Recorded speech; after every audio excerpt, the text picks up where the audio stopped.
Once I've cut out my paper templates, I also have my fabric scissors, a chopstick, some pins, some snips, and I have two fabrics, one for the outside and one for the inside. I have some felt. Now I need a piece of felt that will be large enough to cut out my largest template on. It doesn't matter the color because it's going to be inside our sleeping bag. The only consideration is that it needs to be light enough to not be seen underneath my fabric. And I have some wool roving to stuff the pillow. I've labelled the paper templates numbers 1, 2 and 3. For the inside fabric, I need to cut out a piece of number 1 and a piece of number 2. So let's do that now.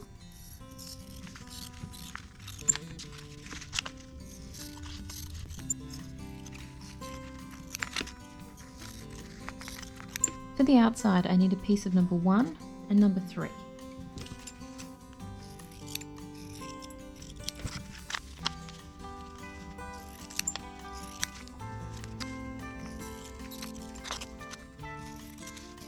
And for the piece of felt, all I need is a number 1.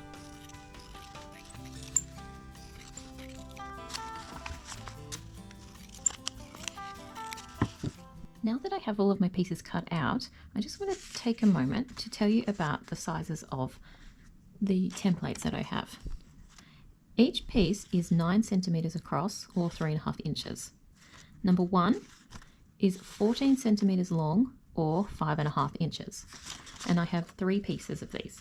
I have the inner fabric, the outer fabric, and my piece of felt. For number 2, again, it's 9 centimeters across or 3.5 inches. And it's 12.5 centimeters long or 5 inches. I only have a piece of the inner fabric cut of this size. And the last size, again, it's 9 centimeters across or 3.5 inches. This one is 8 centimeters long or 3 inches, and I only have one piece of the outer fabric cut in this size. So I have my number 3 fabric, which is the outer piece, and I have my number 2 fabric, which is the inner piece. So I'm going to take my number 2 fabric and place it right side down. Now I'm going to bring my number 1 fabric and put it with the right side up over the number 2 fabric. I'm going to position this so there is just a little bit of fabric poking out underneath. You can see it just here. I'm going to take the top of it and fold it just where it meets the edge here. This is not too important, but finger press so you get a nice crease on that fabric. Then, holding it all flat, flip it over the top.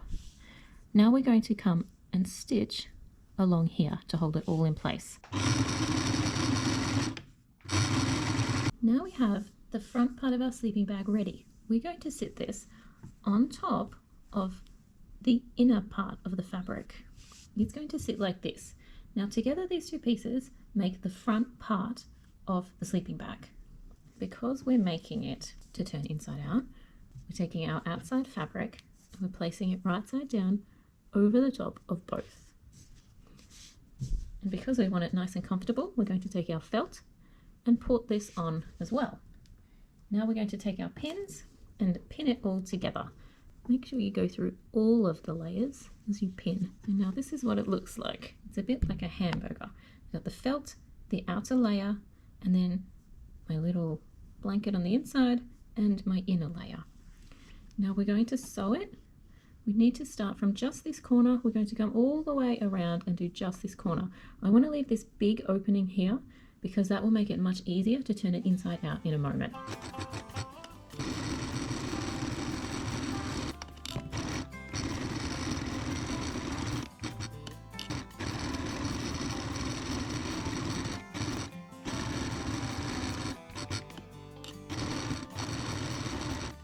Make sure you remove all of your pins. Now we're just going to trim this up to make sure it fits nicely. So you can see on my edges things got a little bit wonky. I don't want to cut too close to my stitching, but I do want to make this a little bit less bulky. Now I'm going to cut off the corners to help reduce some of the bulk. Now I'm going to turn it inside out.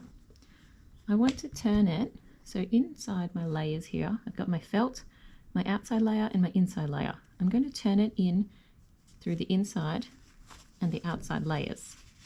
Now this gets a little tricky, but keep working at it. This is where your chopstick will come in handy. You can use this to keep poking this out. Don't forget these corners at the top, they're still in there, they just need a little help to get out. Now we're going to stitch just along here to create a nice little pillow. To make sure I get this straight, I'm going to give myself a little guideline.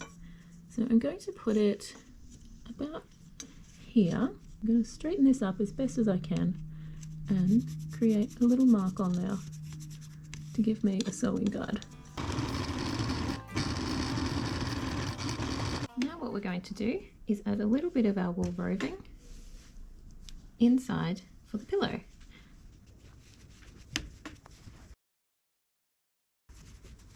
And we do need to close this as well, so make sure you don't overstuff it and make it too hard to close.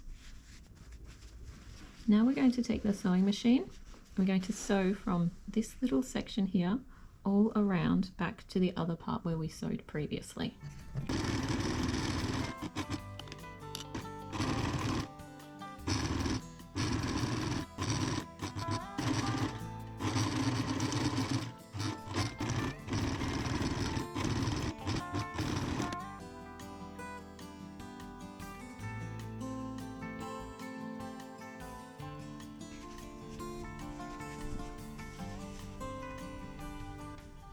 Thanks for watching.